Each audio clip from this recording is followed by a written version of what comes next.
열왕기상 1장 1절에서 10절까지의 말씀은 사실은 1장 전체를 봐야 되는 내용입니다. 특별히 죽음에 대한 네 가지 많음, 이 다윗의 죽음에 대해서 기록을 하고 있으면서 오늘 이 다윗의 죽음에 대한 네 가지의 반응이 오늘 1장 전체를 통해서 소개되어지고 있습니다. 오늘 우리가 이 말씀을 통해서 함께 은혜 받는 귀한 시간이 되기를 소원합니다. 사람들 모두가 꿈꾸는 것이 있다면 무엇일까요? 그것은 아마 모든 사람들이 이 갑이 되고 싶은 것일 것입니다. 저만 그런가요? 이것을 다른 말로 표현하면 아마 왕처럼 내가 높은 사람이 되고 싶다라고 하는 것이지요. 그렇지 않다라고 하는 분들이 혹 있을 수도 있으시겠지만 조금만 자신의 마음을 살펴보면 아마 제가 생각하기에는 모든 사람들이 다 이 왕이 되기를 꿈꿀 것 같습니다. 며칠 전에 있었던 땅콩 회항 사건, 아주 최고의 갑의 횡포를 보게 되었었죠. 대한항공에 계시는 집사님 한 분이 이런 이야기 저런 이야기를 하면서 그 여승무원들의 그 높은 콧대를 잠재울 수 있으려면 그렇게 밖에 할 수 없다라고 하는 그런 투의 말도 들어본 적이 있었습니다. 그러나 이 갑의 위치라고 하는 것은 정말 대단하죠.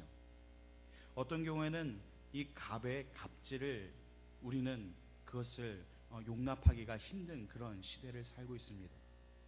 한번 보면 이 갑이라고 하는 것을 보면, 죄송합니다 이런 표현 써서, 너무 갑질을 많이 하게 되면 꼴값을, 죄송합니다, 이런 부분들이 되게 되겠죠. 사극에 보면 왕의 처와 이 빈들은 하나같이 자신의 아들이 왕이 되기를 위해 수단과 방법을 가리지 않고 애를 쓰는 모습들이 나타납니다. 그리고 왕족이 아닌 사람들은 어떻게 하든지 그 왕족과 연결이 되어 자신과 관계된 사람이 왕이 되는 것을 바라고 노력을 합니다. 그 노력을 보면요, 참으로 대단합니다.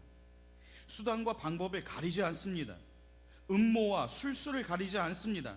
사람을 죽이는 일에도 상관이 없습니다. 그러한 것을 가장 잘했던 사람은 아마 조선시대의 숙종 임금의 빈이었던 장희빈인 것 같습니다. 왜 그렇게 왕이 되기 위해 그렇게 애를 쓸까요? 우리들은 어떻습니까? 어디를 가든지 그곳에서 왕이 되기를 원합니다. 가정에서도 왕이 되기를 원합니다. 교회에서도 왕이 되기를 원합니다. 또 친구들의 모임에서 왕이 되기를 원합니다.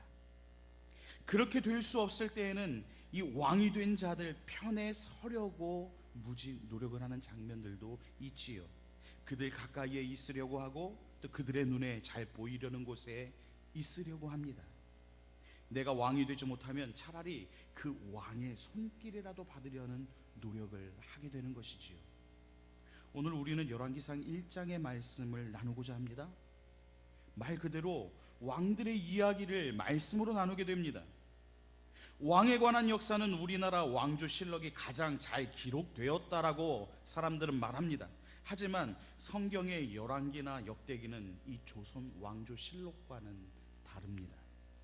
조선 왕조실록은 이 사가나 힘 있는 자들의 입장에서 쓰여졌지만 성경에 나오는 열왕기나 역대기는 하나님의 입장에서 쓰여진 것이기 때문입니다.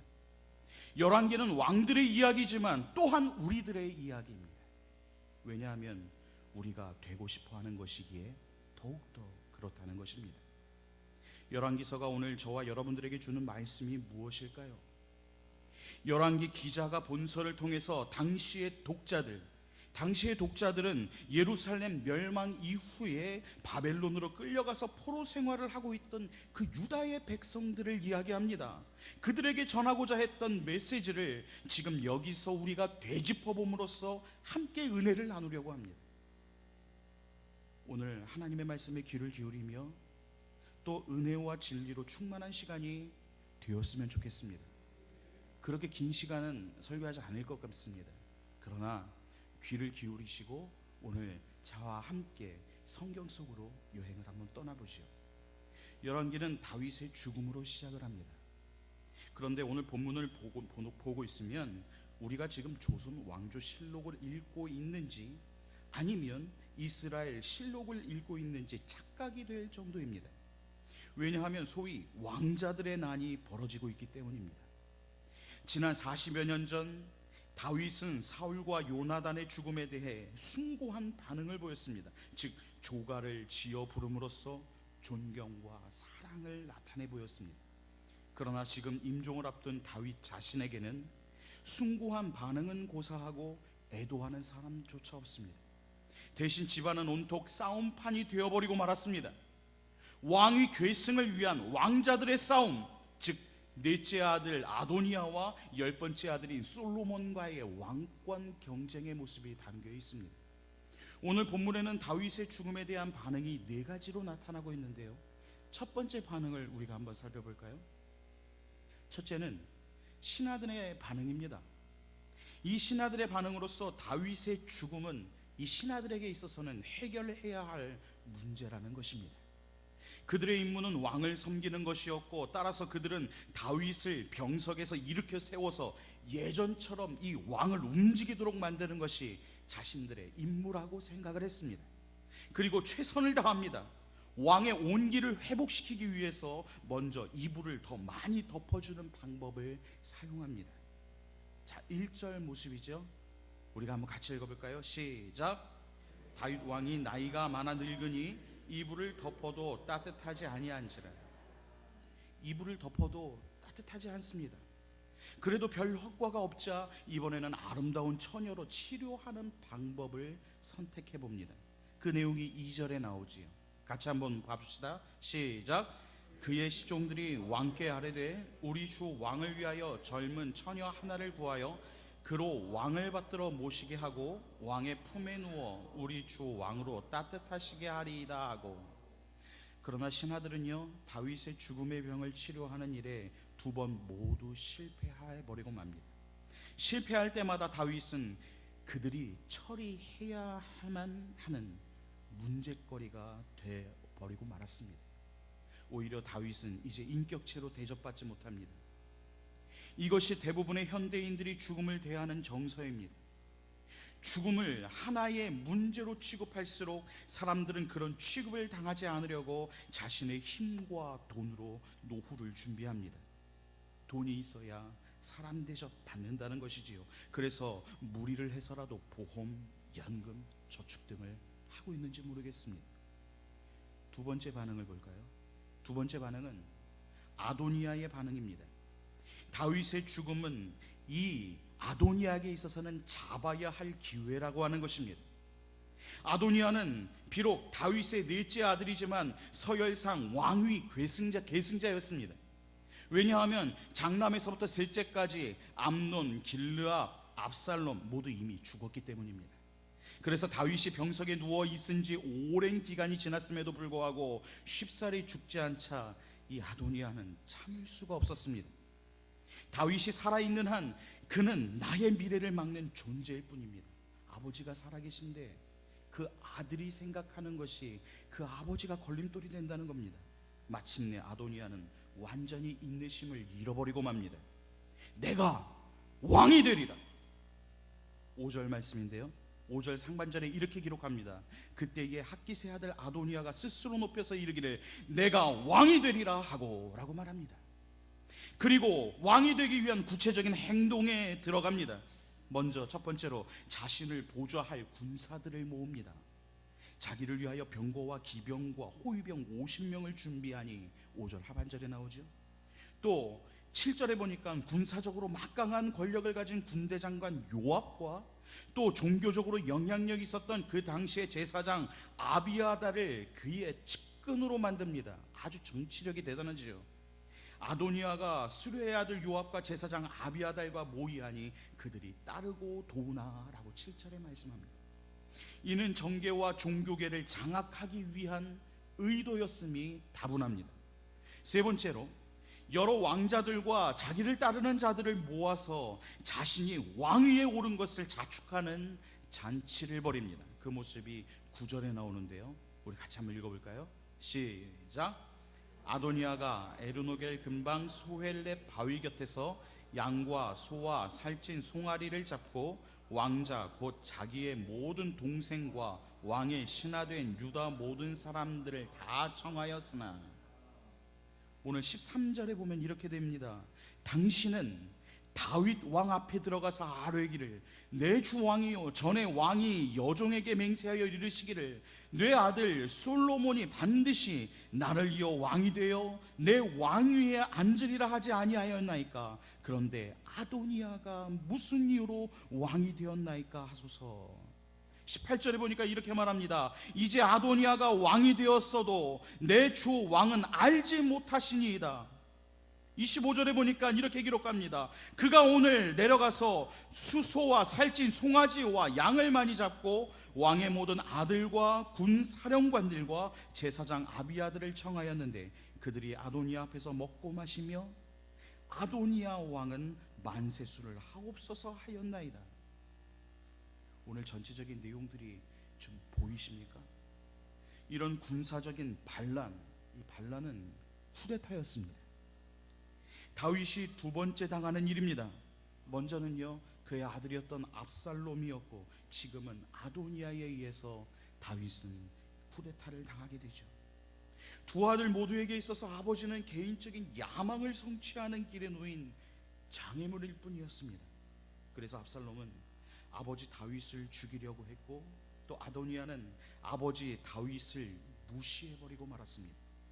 그는 지금 아버지가 죽기라도 한 것처럼 왕 행세를 하고 있습니다. 두 사람 모두 아버지의 죽음을 자신이 클 수 있는 기회로 생각하고 있는 것이지만 결국은 자신들의 죽음이 앞당겨졌을 뿐이라고 하는 사실을 성경은 우리에게 말씀하고 있습니다. 이 말씀을 준비하면서 예전 교회 목사님하고 통화를 하면서요, 이런 저런 얘기를 하다가 이 대학생들을 대상으로 앙케이트 조사를 했던 이야기를 이렇게 하시더라고요. 이 조사한 결과를 말하는데, 이 부모님이 언제까지 사셨으면 좋겠느냐라고 하는 질문을 이 앙케이트 조사를 했다고 합니다. 자, 우리 계신 청년 여러분들, 여러분들도 한번 생각해 보십시오. 여러분들의 부모님이 언제까지 사셨으면 좋겠습니까? 놀라지 마십시오. 이 대학생들의 대답이 충격적입니다. 부모님이 60이 되기 전에 돌아가셨으면 좋겠다라고 하죠. 이 충격적인 대답을 했습니다. 그 이유가 무엇입니까? 그 부모가 남겨놓은 재산을 자신들이 다 쓰고 싶다라고 하는 이유에서라고 하는군요. 너무 충격적이지 않습니까? 그러면서 오늘날 이런 괴물들을 생산해낸 게 과연 무엇인가, 누구를 탓해야 하는가라고 하는 질문을 우리는 던질 수밖에 없습니다. 오늘날 자신들만의 안락한 삶을 위해서 부모를 버리는 현대인, 이혼을 더 나은 삶을 위한 선택으로 생각하는 현대인, 보험금을 타내 더 나은 삶을 살겠다고 배우자를 청부살해하는 현대인, 재산을 저 혼자 가로채겠다고 어머니와 형을 직접 살해하는 현대인, 이들에게 있어서 타인의 삶은 나의 삶에 대한 제한일 뿐입니다. 때때로 그러한 제한거리들이 사라지면 자신이 마음껏 왕 행세를 할 수 있으리라는 상상을 합니다. 그러나 성경이 우리에게 가르쳐주는 교훈은 자신의 삶을 방해하는 것처럼 보이는 그런 불편거리들을 제거해버릴 경우 우리의 삶은 풍성해지기는커녕 도리어 더 빈궁해진다라고 하는 사실입니다. 이것이 오늘 두 번째 반응, 아도니아의 반응이었습니다. 자, 그렇다면 세 번째 반응을 살펴볼까요? 세 번째 반응은 다윗의 아내이자 솔로몬 어머니인 밧세바의 반응입니다. 다윗의 죽음은 이 밧세바에게 있어서 헤쳐나가야 할 난관이라는 것입니다. 밧세바는요, 그녀의 책임과 의무를 다하는 임무를 다하는 그러한 행동을 합니다. 17절에 보니까 이렇게 내 아들 솔로몬이 왕위를 계승해야 한다라고 하는 아주 확고한 말을 하게 됩니다. 17절 우리 다 같이 한번 읽어보겠습니다. 시작. 왕이 전에 왕의 하나님 여호와를 가리켜 여종에게 맹세하기를 내 아들 솔로몬이 반드시 나를 이어 왕이 되어 내 왕위에 앉으리라 하셨거늘. 그렇습니다. 그녀의 이러한 책임감 있는 행동은 이 다윗으로 하여금 책임을 다하게 만들었습니다. 어떻게 보면 밧세바의 관심과 이 관여 때문에 이 다윗 왕국은 솔로몬 왕국으로 이어질 수 있었습니다. 이것은 정치적인 이야기로는 더할 나위 없이 멋진 이야기거리입니다. 그러나 다윗 자신에게는 너무나도 실망스러운 이야기가 아닐 수 없습니다. 우리는 이 밧세바에게 이런 모습을 기대할 수 있을지도 모릅니다. 남편의 죽음을 애도하는 한 아내의 모습, 죽음의 신성한 신비 앞에서 경외감을 느끼며 그 다윗에게 그의 시편들 중 하나를 읽어주는 모습들, 예를 들어서 여호와는 나의 목자시니 내가 부족함이 없으리로다, 이런 시편의 하나를 읽어주는 모습을 그려볼 수 있을지도 모릅니다. 그러나 본문은 이러한 우리의 기대를 여지없이 깨뜨려버립니다.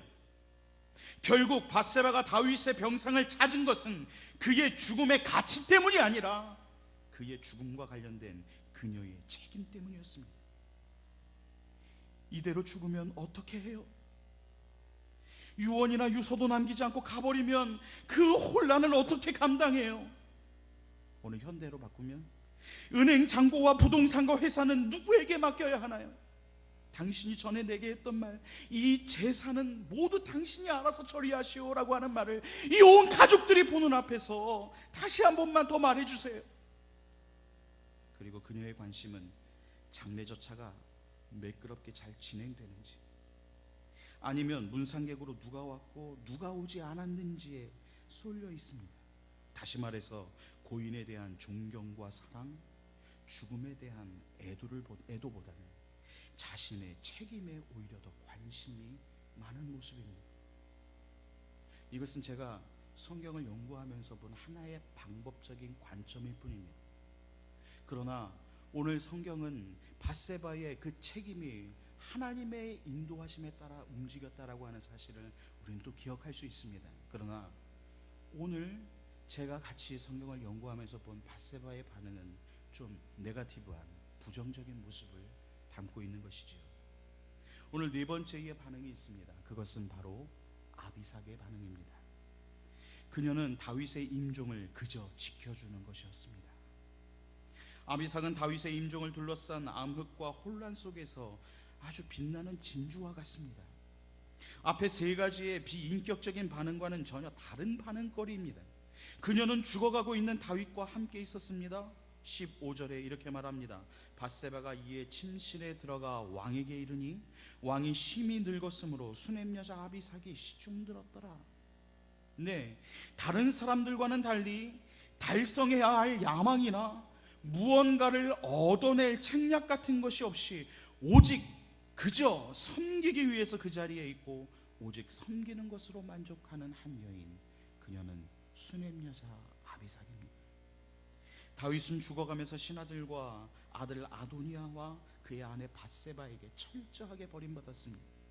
그러나 그들이 그렇게 다윗을 저버리는 와중에도 아비삭만큼은 조용히 그리고 아름답게 다윗의 임종을 지키고 있었습니다. 저는 이 아비삭을 묵상하면서 먼 훗날 예수님의 무덤 곁에 있던 여인들을 생각해 보았습니다. 예수님을 통해서 정치적 출세를 꾀하려던 제자들, 예수님을 통해서 경제적인 풍요를 누리려고 했던 무리들, 그러나 정작 예수님이 십자가에 달려 돌아가시자 그들은 모두 예수님을 버리고 도망쳤습니다. 그들이 품었던 환상과 야망이 깨졌기 때문이지요. 그러나 그들이 예수님을 저버리는 와중에도 예수님이 살아계셨을 때에 그분을 따르고 섬겼던 여인들은 끝까지 그 자리에 함께 있었습니다. 죽어가고 있는 그분 옆에서 아무 말도 없이 말이죠. 그리고 여인들 중 한 사람은 예수님의 부활의 첫 번째 목격자가 되기도 했던 바로 그러한 모습들을 오늘 성경을 통해서 봅니다. 말씀을 맺습니다. 아무 기력이 없이 거동조차 할 수 없었던 노쇠한 다윗이지만 그가 이스라엘 나라를 건설하고 나라를 위해서 한 일은 그 한 일에 감사하며 그 다윗의 마지막을 지켜준 아비사처럼 예수님이 주신 그 어떤 축복의 부스러기보다는 그저 예수님이 내 죄 때문에 십자가에 달려 피 흘려 죽으셨다는 그 사실 한 가지만으로 새벽에 무덤에 달려온 여인들처럼 우리도 우리가 억만 죄악 가운데에서 용서받고 하나님의 자녀가 되고 예수 그리스도의 제자가 되었다는 사실만으로 하나님께 감사하고 그리스도의 고난에 동참하며 하나님의 사랑에 늘 감사하며 살아가는 우리 모두가 되었으면 좋겠습니다. 모쪼록 우리 주 예수 그리스도의 크신 은혜가 넘쳐나는 우리 늘사랑교회 모든 성도들이 되시기를 주의 이름으로 축원합니다. 기도하겠습니다. 사랑의 하나님, 오늘 이 시간 열왕기상 말씀을 통하여 하나님의 놀라운